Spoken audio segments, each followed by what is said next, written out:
여러분, 이 땅에 건강한 가정, 행복한 가정을 꿈꾸지 않는 사람은 아무도 없을 겁니다. 아이를 낳고 아이가 자라고 남편과 아내가 되기까지 두 사람이 처음 만나 결혼을 해서 가정을 갖게 되었을 때 모두가 다 장밋빛 꿈과 희망으로 출발을 합니다. 그러나 아빠가 되고 엄마가 되고 남편이 되고 아내가 되어가면서 인생의 무게가 점점 커갈수록 맨 처음 가졌던 그 꿈들이 이제는 가슴에 묻어버리고 마는 꿈으로 사라져가는 것을 경험하게 되죠. 그러면서 그때부터 어디서 잘못되었는지, 어디로 가야 되는지 방향도 잃어버린 채로 오늘도 그냥 기대 없이 살고 또 오늘도 행복 없이 사는 그런 가정이 무척이나 많아져 가고 있습니다. 그래서 최근에 이 가정을 연구하는 사회학자들의 연구의 주제는 오늘날 가정이 얼마나 위기 가운데 빠져 있는지를 말해주죠. 얼마 전까지만 해도 사회학자들은 이 주제가 이것이었어요. 왜 깨어질까? 그러나 최근의 주제는 이제는 더 심각하게 이런 질문을 합니다. 어떻게 해야 회복될까? 그만큼 깨어지고 상하고 잃어버린 가정이 많다는 것입니다. 어떤 이들만 가정을 잃은 것이 아니고요. 어떤 이들만 가정이 깨어진 것이 아니라 사실은 잘 보면 이 시대가 가정을 잃어버린 시대가 되었습니다. 하나님이 천지를 창조하실 때 천지의 이 창조의 완성, 이 창조의 절정으로 만들어 놓으신 것이 천국 같은 가정이었습니다. 그러나 오늘 도처에 어디를 보아도 이 천국 같은 가정을 찾기가 쉽지 않는 시대가 되었다는 것입니다. 지금 내가 혼자 사느냐 이런 질문을 하는 것은 아닙니다. 여전히 둘이 함께 살고 있느냐 이런 질문이 아닙니다. 내가 혼자 살아도 또 부부가 함께 살아도 방향을 상실한 가정, 꿈과 목표를 잃어버린 가정이 너무 많다는 겁니다. 가정은 있으나 가정이 없는 가정 부재고 결혼은 했으나 결혼은 없는 결혼 부재가 현대 가정의 모습이라는 겁니다. 이 시대에 건강한 가정, 행복한 가정의 청사진은 사실은 이미 성경에서 우리에게 보여주셨습니다. 하나님이 창조하셨던 그때 맨 처음에 그 가정은 창조의 완성이었고 창조의 절정이었습니다. 그래서 하나님은 좋고 좋으셨지만 가정을 창조하신 이후에는 심히 좋았더라고 말씀하셨습니다. 심히 좋았다. 여러분, 우리가 진정한 가정, 행복한 가정으로 그래서 살아가기를 바란다면 우리는 늘 성경으로 돌아가야 합니다. 하나님 맨 처음에 만들어 놓으셨던 그 이 천지 창조 때 가정의 그 청사진으로 우리는 돌아가야 하는 것입니다.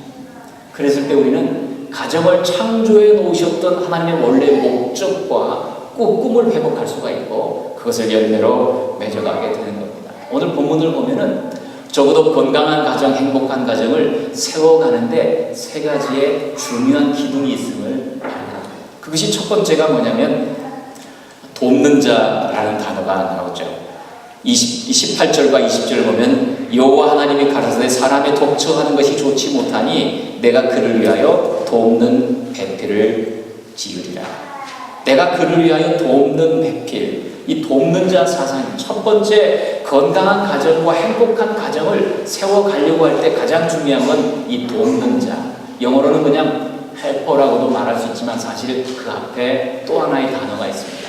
즉 suitable helper, 즉 가장 적합한 도우미, 가장 꼭 맞는 짝이라는 단어가 거기 있습니다. 너에게 꼭 맞는 짝, 나에게 꼭 맞는 돕는 일을, 나의 약한 부분을 도와서 나의 반쪽이 온전한 하나가 되어가는 그 돕는 자를 내가 지을 것이다. 이 돕는 자 사상입니다.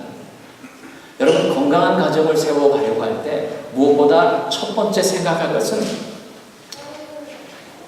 우리는 서로 돕는 자입니다. 가정이 작은 교회고 교회가 큰 가정이라고 말한다면 가정과 교회가 하나님께서 이 땅에 세워놓으신 하나님의 나라를 이 땅에 전파하여가는 유일한 두 기관이라고 한다면 우리는 우리가 머무는 자리에서 나의 역할은 돕는 자가 되는 겁니다. 이 돕는 자라는 말은 단지 여자에게만 쓰여지는 것이 아닙니다. 성경에서 대부분의 돕는다는 이 돕는이라는 역할을 하나님이 쓰고 계십니다. 하나님은 나의 도움이 되신다. 하나님은 너의 도움이 되신다. 하나님께서 돕는 자 역할을 자처하고 계셨습니다. 시편 115편 9절에서는 이스라엘아 여호와를 의지하라. 그는 너의 도움이시고 너의 방패시다. 하나님이 우리의 도움이 되신다고 말씀합니다. 단지 남편에게 아내가 도움이 된다는 정도가 아니라 남편과 아내는 서로 도움이 되어가야 되고, 왜냐하면 하나님이 우리의 도움이 되시기 때문입니다. 그가 머무는 자리를 건강하게 만드느냐, 행복하게 만드느냐는 것은 내가 만나는 그와 함께 돕는 자로 서가느냐 이것입니다. 이 말은 우리 모두 우리가 서 있는 자리에 돕는 자로 부름을 받았다는 사실입니다. 그래서 이 돕는 자라는 뜻이 무엇인가 하면 에베소서에서는 자신을 희생하는 사람, 상대를 존경하는 사람, 나를 낮추는 사람, 상대를 높이는 사람. 이 돕는 자로 만드셨다는 것은 상대의 약점과 단점이 보일 때마다 그의 부족함을 채우는 존재로 내가 부름받았다는 사실을 발견하는 거죠. 영적인 면에서, 성품적인 면에서, 인격적인 면에서, 물질적인 면에서, 가정에서건 어떤 삶에서건 적어도 내 옆에 있는 그를 향하여 돕는 자로 서 있다는 이 사실. 이것이 건강한 가정과 행복한 가정을 세우는 첫 번째 기둥입니다. 여러분, 우리는 돕는 자로 세움을 입었음을 믿습니다. 돕는 자. 여러분, 근데 돕는 자 아닌 사람이 어디가 있어요? 목사님, 돕는 자로 살지 않은 사람이 어디가 있어요? 그러나 이 돕는 자의 반대말을 생각해 보면 돕는 자의 분명한 뜻을 우리가 발견할 수 있습니다. 돕는 자의 바라는 말, 돕는 자의 반대말이 뭐라고요? 바라는 자로 사는 겁니다. 이 돕는 자라는 반대말은 바라는 자입니다. 돕는 자란 상대를 위해서 나를 희생하는 사람이라면, 바라는 자는 상대방이 나에게 무엇인가를 해주기를 기대하며 사는 사람입니다. 돕는 자는 상대방의 부족한 부분을 볼 때 그래서 내가 저 사람 옆에 있어야 되는 이유를 발견합니다. 그러나 바라는 자는 부족한 부분을 볼 때마다 그것이 나에게 불만이 되고 불평이 되는 겁니다. 상대방의 약한 점을 보면 내가 상대를 위해 무엇을 해줘야 될까 생각하는 사람이 돕는 자입니다. 그러나 바라는 자는 상대방의 부족한 부분이 볼 때마다 나에게 불만이 쌓여가는 것입니다. 왜냐하면 상대방의 그 부족함 때문에 나의 필요나 욕구가 채워지지 않고 있다고 생각하기 때문입니다. 바라는 자에게 있어서 철저히 그 관점은, 그대의 단점은 나의 필요를 채우지 못합니다라는 그 이상을 나가지 못하는 겁니다. 그래서 많은 사람들이 성격 차이예요 자꾸 말하지만, 사실은 성격 차이라는 그 말 속에는 저 사람은 철저히 나에게 바라는 자의 자격을 갖지 못하고 있어요. 나의 마음을 온전히 채워주지 못했다는 이 바라는 자 의식으로 가득한 거죠. 우리가 서로 돕는 자로 부름을 받았다는 것은 상대방의 어떤 일에 대해서도 실망하지 않습니다. 원망하지 않습니다. 불평하지 않습니다. 상대방의 실수나 실패에 대해서 오히려 내 책임이라고 생각합니다. 그리고 함께 아파합니다. 함께 힘들어합니다. 함께 고통스러워합니다. 함께 극복해 나가는 겁니다. 다른 말로 하면 이 바라는 자가 아니라 돕는 자는 참는 법을 배워갑니다. 오래 참고 오래 인내합니다. 이것이 돕는 자로 존재하는 이유가 됩니다. 곧 돕는 자라는 말은 자신의 판단과 감정이 옳다 그르다 기준이 되어 살아가는 사람이 아니라는 거죠. 그러나 바라는 자는 상대방의 실수가 보일 때 용납할 수 없습니다. 그것은 철저히 상대방의 잘못이기 때문입니다. 그래서 바라는 자로 살면 상대를 무시하고 상대를 비판하고 심하면 폭력을 행사하는 것입니다. 현대 수많은 이 폭력, 이 신체적인 폭력과 언어적인 폭력이 난무하는 이유는 현대 가정들이 머무는 자리를 모두 바라는 자로 살아가고 있기 때문에 그러는 것입니다. 나의 입술에 30초는 그대 가슴에 30년이라는 말이 즉 바라는 자가 하는 말 속에, 이 30초의 말 속에 정죄가 있고요, 판단이 있고요, 가시가 있어요.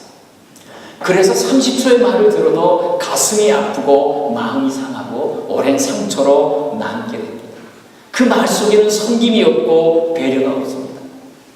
너는 없고 나만 있기 때문에, 나의 의견, 나의 생각, 나의 판단만 남아있기 때문에 돕는 자가 아니라 바라는 자로 살 때 일어나는 열매들이라는 겁니다.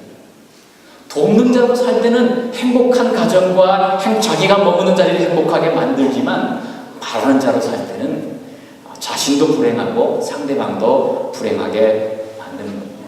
자, 그렇다면 내가 돕는 자로 살고 있는지 바라는 자로 살고 있는지를 우리는 생각해 볼 수 있는 겁니다. 만일 어떤 가정에서 또는 어떤 교회에서 바라는 자로 살아간다면 그때 나타나는 열매는요, 갈등입니다. 갈등이 뭐냐면 나의 욕망이 드러나는 시간이에요. 상태. 나를 주장하면서 나오는 이 감정의 열매들이 갈등입니다.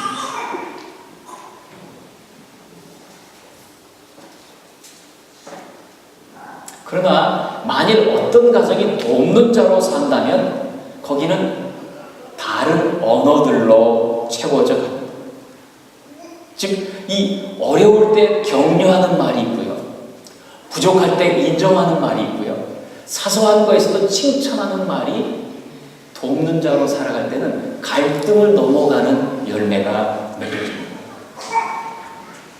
그래서 그 사람, 돕는 자로 서 있는 사람은요, 그 입술에 늘 감사해요, 사랑해요, 또 행복해요. 그리고 그 사람의 모든 언어의 대화의 주체는 이 I 메시지예요. 내 생각에는 이래요. 나는 이렇게 생각해요.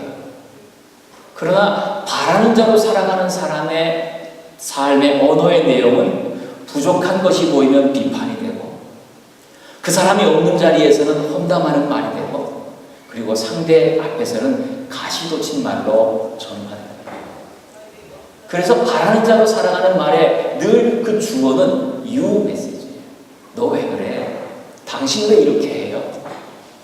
즉 I 메시지와 you 메시지의 차이, 이것은 내가 어디에 서 있는지를 알게 됩니다. 돕는 자는요, 늘 섬김의 언어예요. 내 생각에는 그래요. 바라는 자의 언어는요, 굴림형이고 지시형이고 훈계형이에요. 당신은 이렇게 해야 돼요. 여러분, 돕는 자의 언어가 천국을 만들고요, 아멘. 바라는 자의 삶은 천국을 깨트리는 거예요. 그런 면에서 이 첫 번째 이 기둥은 얼마나 우리에게 중요한지 몰라요. 내가 돕는 자로 서 있는지 바라는 자로 서 있는지는 나의 말을 보면 알 수 있고, 나의 말이 표현되어 있는 내 마음의 상태를 보면 알 수 있다는 것입니다. 말은 마음으로 하기 때문에 그렇습니다. 말은 자신의 위치를 보여주기 때문에 그런 것입니다. 얼마 최근에 몇 년 전까지만 해도 남편이 아내에게 하는 말 중에 가장 많이 쓰이는 말이 뭐였냐면, 참 놀랍게도 좀 들어보기 어려운 말이지만, 하기 어려운 말이지만, 이런 말, 병신. 무시하는 말, 판단하는 말, 정죄하는 말. 시대가 바뀌면서 최근에 2013년에 이제는 남편이 아내에게 가장 많이 쓰는 말이 뭔가를 봤더니 2위가 이것이죠. 1위는 뭐냐면 밥 줘. 그리고 2위는 리모컨 어디 있어. 이 대화에 이 단절이 되어 있는, 소통이 부재가 된 가정의 모습이죠. 서로 돕는 자 역할을 상실한 가정에서 사용되는 언어라는 것입니다. 아내가 남편에게 가장 원하는 것이 무엇일까를 최근에 물어봤어요. 그랬더니 대부분의 남편들은 아내가 나한테 요구하는 것은 이거예요 라고 했으면 뭐라고 했을까요? 아내는 늘 나에게 돈을 바래요. 그런데 아내들의 생각은 달랐어요. 내가 남편에게 바라는 것은 돈이 아니에요. 그것은 존중이에요. 그만큼 대화를 잃어간 이 돕는 자의 역할을 잃어간 현대의 모습이라는 겁니다. 여러분, 우리가 돕는 자로 서가려면 우리 안에 우리의 언어에 감동을 집어넣어야 돼요. 우리의 언어에 정성을 집어넣어야 하는 것입니다. 상대를 향하여 우리의 언어 속에 섬김을 넣어야 하는 줄 믿습니다. 여러분, 우리가 머무는 자리를, 우리가 머무는 가정과 교회를, 또 우리가 머무는 이 일터를 천국으로 만들어가기 위해서 적어도 오늘 우리가 생각할 것은 나의 모든 언어와 생각이 바라는 자의 자리에서 돕는 자로 가겠다는 결단이길 바랍니다. 돕는 자. 내 생각은 이래요. 그렇게 하면 안 돼요. 왜 당신은 그렇게 하세요? 라는 유 메시지가 아니라 아이 메시지. 두 번째 기둥이 뭐냐면 21절부터 24절까지 이런 표현이 있죠. 여호와 하나님이 아담을 깊이 잠들게 하시니 잠들매 그가 그 갈빗대 하나를 취하고 갈빗대 하나를 취한 다위에 두 번째 밑줄을 쳐놓으세요. 살로 대신 채우시고 여호와 하나님이 아담에게서 취하신 그 갈빗대로 여자를 만드시고 갈빗대로 여자를 만드셨다. 여기에 밑줄을 쳐보십시오. 그리고 나서는 24절에 이렇게 말씀하죠. 그 이러므로 남자가 부모를 떠나 그 아내와 연합하여 둘이 한 몸을 이루지로다. 건강한 가정, 행복한 가정을 세워가는 두 번째 중요한 기둥은 이 한 몸이라는 거예요. 원리스, 하나 되는.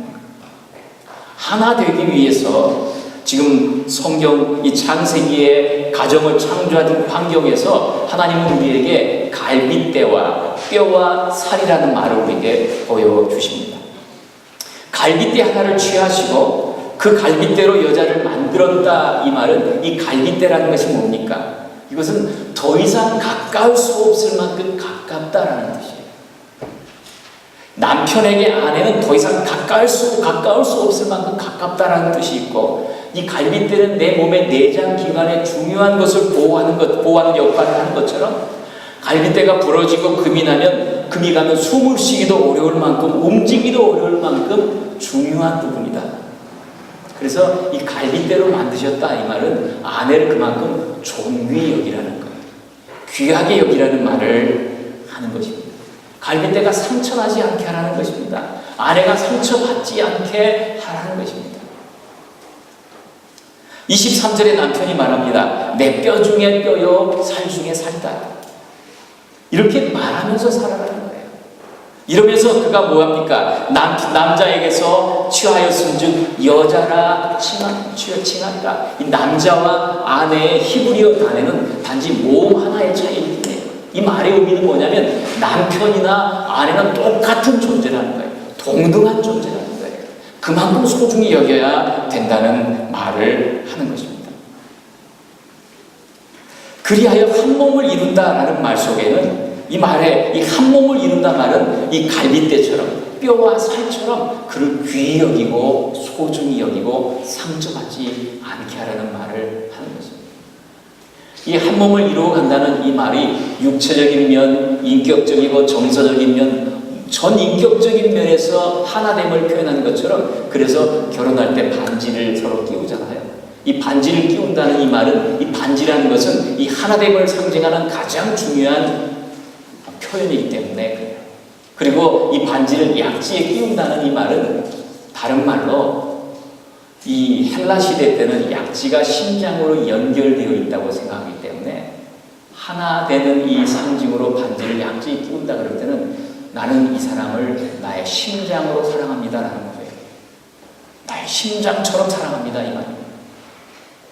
어떻게 하나됨을 이루어갈 수 있을까요? 성격도 다르고 기질도 다르고 자란 환경도 다르고 여러 가지 단점과 약점이 서로 다르게 보이는 이 사람을 향하여 어떻게 하나됨을 이루어갈 수 있을까? 에베소 4장 3절은 성령이 하나되게 하신 것을 힘써 지키라라고 말해요.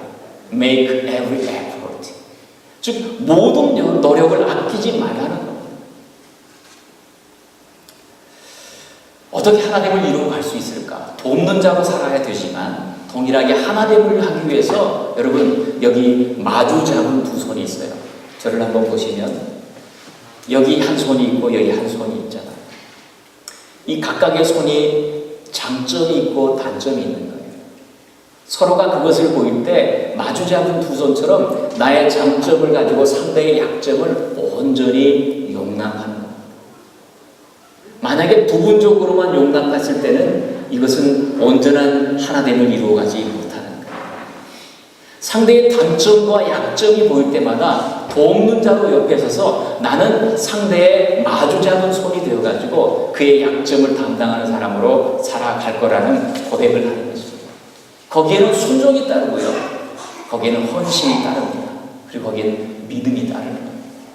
상대의 부족한 부분이 보일 때마다 하나님이 나를 왜 이 사람을 만나게 하셨지를 생각합니다. 상대방이 부족한 점이 보일 때마다 하나님은 왜 나에게 이 사람과 만나게 하셨지라는 이 온전한 하나됨, 꼭 맞는 돕는 배필로 연결해 주셨지라는 하나님의 주권을 이해하는 거예요.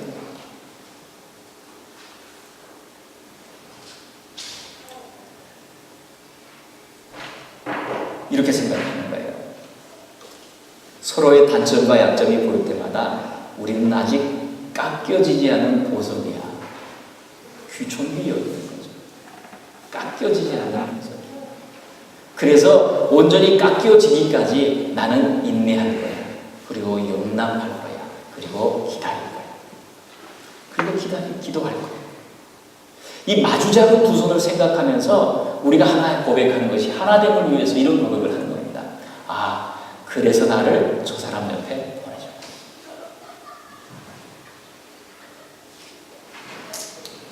세상 사람들도 알아요. 우리의 만남은 우연이 아니라 세상 사람들도 알아요.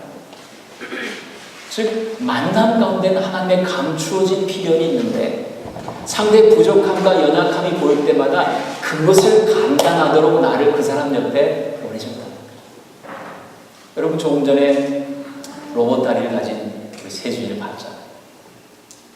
그 아이를 품고 있는 어머니의 마음은 어때요? 만나는 순간부터 나를 저 사람 옆에, 저 아이 옆에 보내신 하나님의 뜻을 깨닫는 거예요.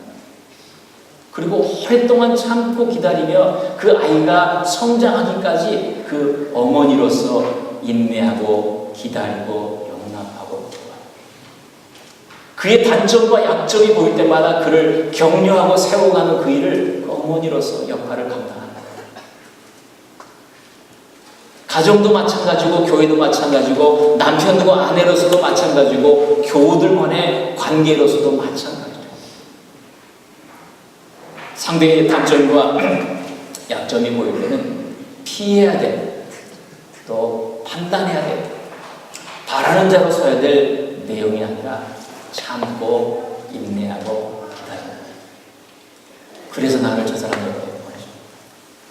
생각하는 삶이 두 번째 건강한 기도를 이루어가는 두 번째 내용이 되는 것입니다. 여러분 한번 따라해보세요. 그래서 나를 저 사람 옆에 보내셨구나. 한번 혼자 여러분 한번 해보세요. 처음부터 끝까지 시작.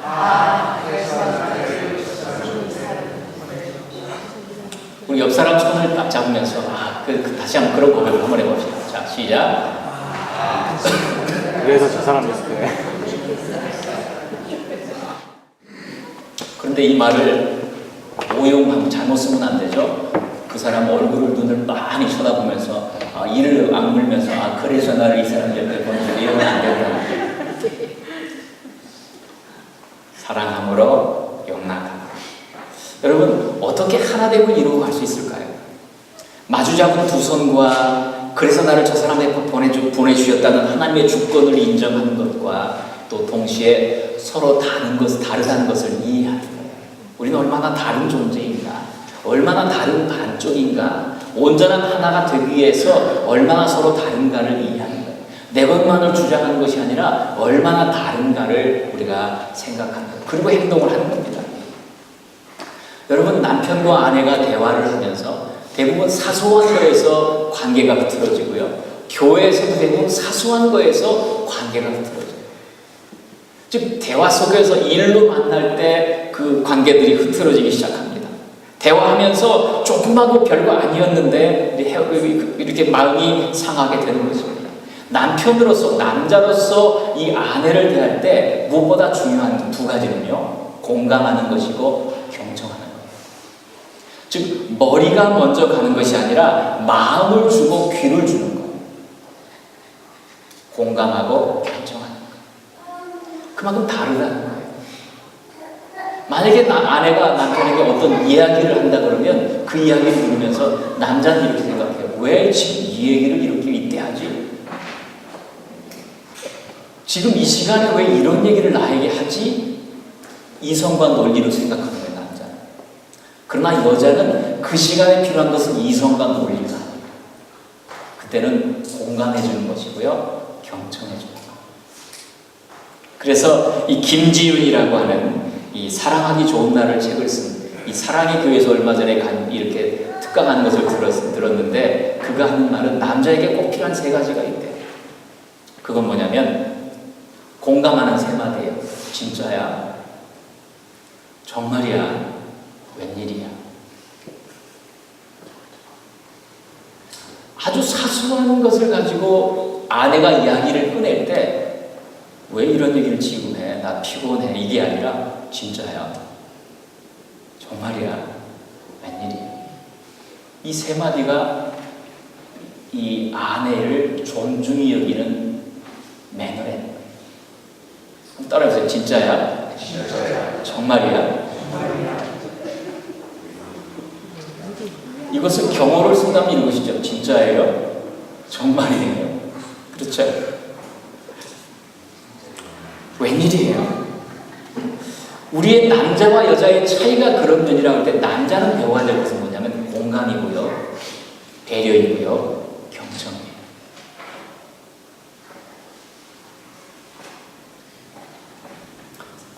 남편과 대화할 때 아내는 그에게 필요한 것은 존경이고요, 칭찬이에요.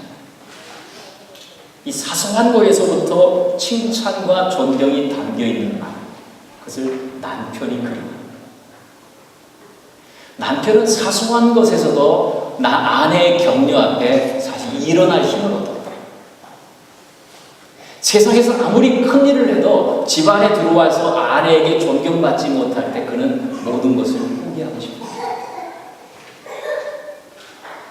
아내에게는 남편에게 두 가지가 필요한 것입니다. 칭찬하는 것과 존경하는 것.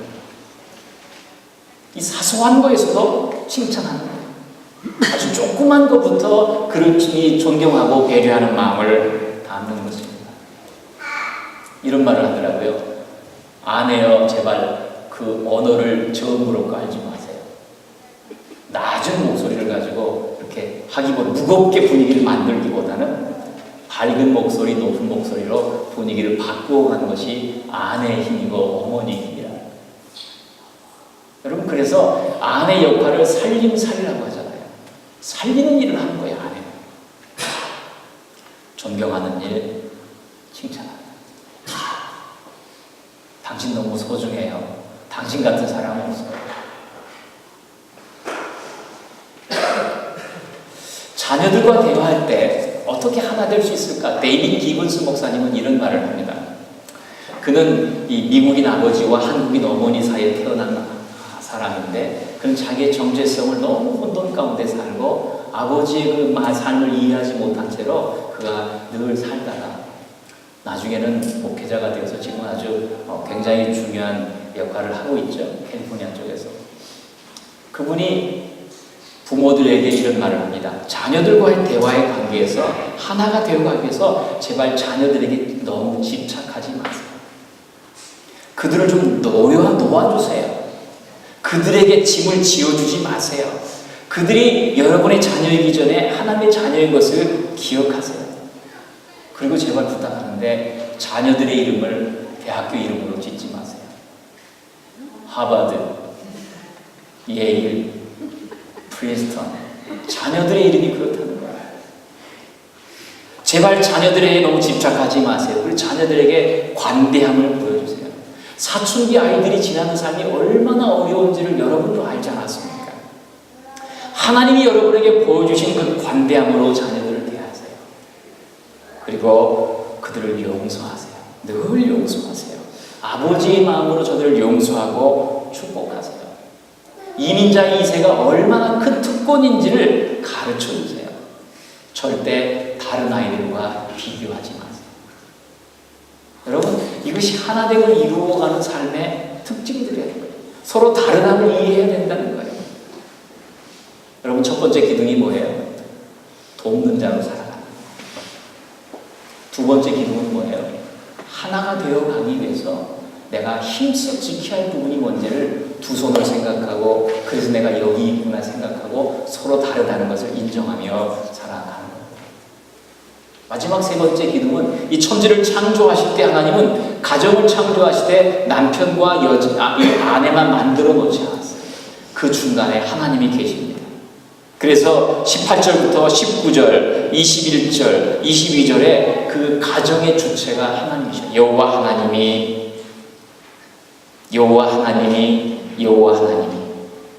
하나님께서 이 가정을 창조하신 주체로 거기에 서가신 것입니다. 무슨 말인가 하면 가정을 꾸려가고 만들어갈 때, 건강한 가정, 행복한 가정이 되어갈 때, 가정은 혼자 사는 사람이라면요, 혼자서 만들어가는 것이에요.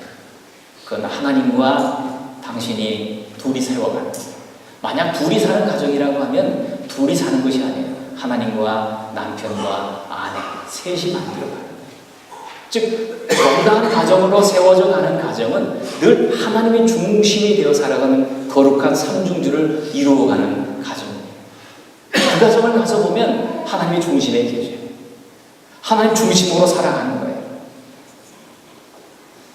나는 저 사람 때문에 너무 힘들어요. 정말 저 사람은 정말 변하지 않을 거예요. 안 될 거예요 라는 생각이 들 때마다, 그런 생각이 들 때 아브라함을 기억합니다. 늘 하나님 중심으로 기다렸던 아브라함을 생각하는 거예요.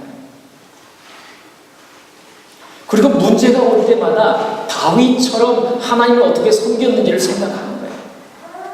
즉 좋을 때나 싫을 때나 힘들고 어려울 때일수록 우리의 가정의 중심에, 내 인생의 중심에 하나님이 계시다는 것을 기억하며 살아가는 거예요.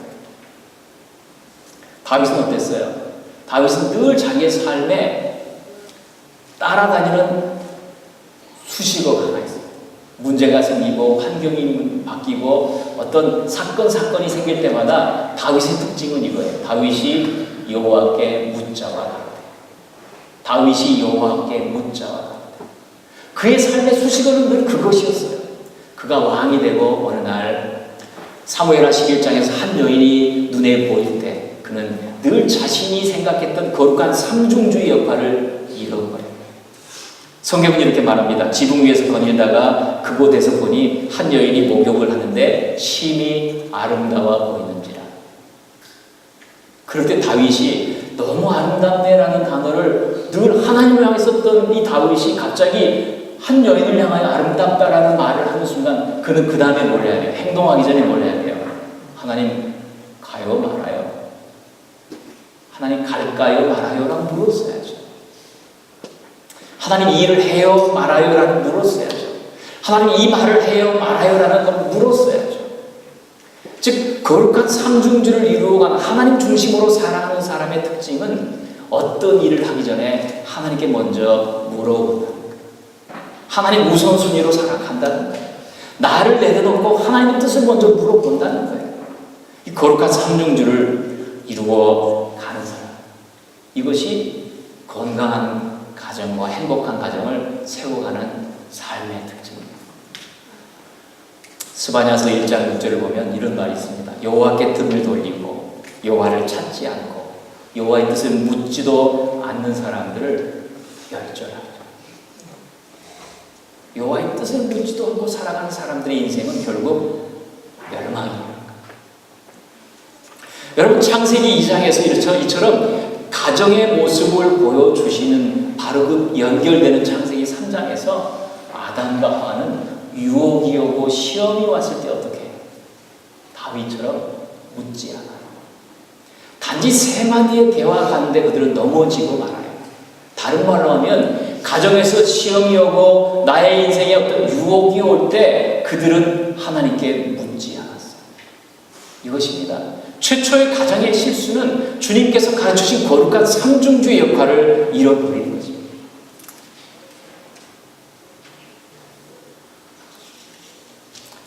여러분, 오늘도 우리는 하나님의 소명을 붙잡고 적어도 이 땅에서 준비된 가정, 건강한 가정, 행복한 가정을 세워가야 될 소명을 받은 사람들. 지금 내가 혼자 있느냐 둘이 있느냐를 묻는 것이 아니라는 말씀을 서두에서 드렸습니다. 내가 하나님과 함께하고 있느냐는 것을 묻는 것입니다. 그리고 하나님의 나의 인생을 향한 이 꿈과 비전들을 잃어버리지 않고 여전히 기대하고 살아가느냐는 것을 확인하는 겁니다. 오늘도 하나님은 준비된 가정을 찾으십니다. 건강한 가정을 찾으시고요. 행복한 가정을 우리를 통하여 드러내기를 원하시는 겁니다. 그러면 처음으로 돌아가서 여기서 보여주신 이 세 가지의 기둥이 나의 삶의 인생에 잘 박힌 모처럼 세워가는 것입니다. 그럴 때 우리는 작년보다 더 지난달보다 더 아름다운 가정을 머무는 자리를 천국으로 만드는 우리의 삶이 될 줄로 믿습니다. 우리 모두 우리 인생을 그렇게 기대하면서 저와 여러분이 함께 뛰어가는 건강한 5월 되기를 주의 이름으로 축원합니다. 기도하겠습니다.